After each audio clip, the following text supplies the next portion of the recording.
Hi guys, happy Friday. It is November 6th, and I wanted to share a few announcements with you for this week. Just a couple of things to keep on your calendar. First of all, as leaders, we will be having a Christmas Eve service on December 24th, Christmas Eve at 6 p.m. at Independence. So just mark your calendars for that and be aware of that if people are asking about that.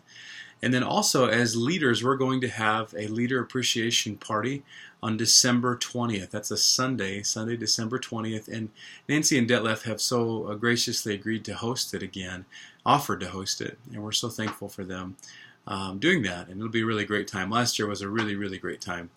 So I hope you can make it. It'll be super fun. And then wanted to also just share a couple things with you. We are going to ask our kids this week, the people who are part of our church, to get there early to check their kids in at 9:55 so that we can start our countdown slide at 9:58. And then we'll have guests checking their kids in at 10 o'clock to Crosswalk. And then I'm going to start preaching at 10:03, and Crosswalk will launch at 10:05. So we're going to try that just a little bit different this week, a little bit, hopefully more time for both for Crosswalk and for the sermon. Again, it's just for a couple of more weeks, but that's just a real important detail. So if you know people that have kids, if you have kids, please get there early, 5 minutes before, to be able to check in for Crosswalk. And then we will dismiss for Crosswalk around between 10:35 and 10:45, and kids will come back into the service then for announcements and closing and a longer worship time together, which should be really sweet.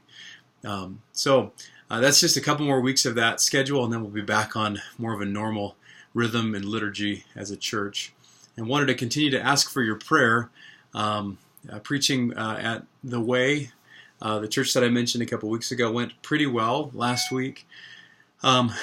There's still a lot of decisions that need to be made by our leaders together. I know there's been a little bit of confusion from a few people. Just to clarify, I was the first elder of the Crossing. I was a sole elder for a while with an advisory board over me. So I am the lead pastor, but I'm also an elder. I'm a first among equals on our elder board, and so when our elders meet, I'm there. And so our elders met this week. And their elders met separately this week as well, and we talked through 7 or 8 really key items that need to be discussed for us to keep moving forward with looking at partnering together as churches. And I feel like our elders had a great time of just coming to some real clear, God-led, Spirit-led conclusions on several different things. So we're excited about that. You can pray for us. We meet on Tuesday of this next week to begin to really hash some of this stuff out. And I shared with their church, we love them, and we really want to know in the next several weeks whether it looks like this is going to be able to come together or not. So they're not looking for another lead pastor for months and months and months into the next year. So continue to pray for us. We really appreciate it. We certainly have some pretty strong convictions around some things, and we don't know what God's going to do. But we're excited for the potential. So please continue to pray.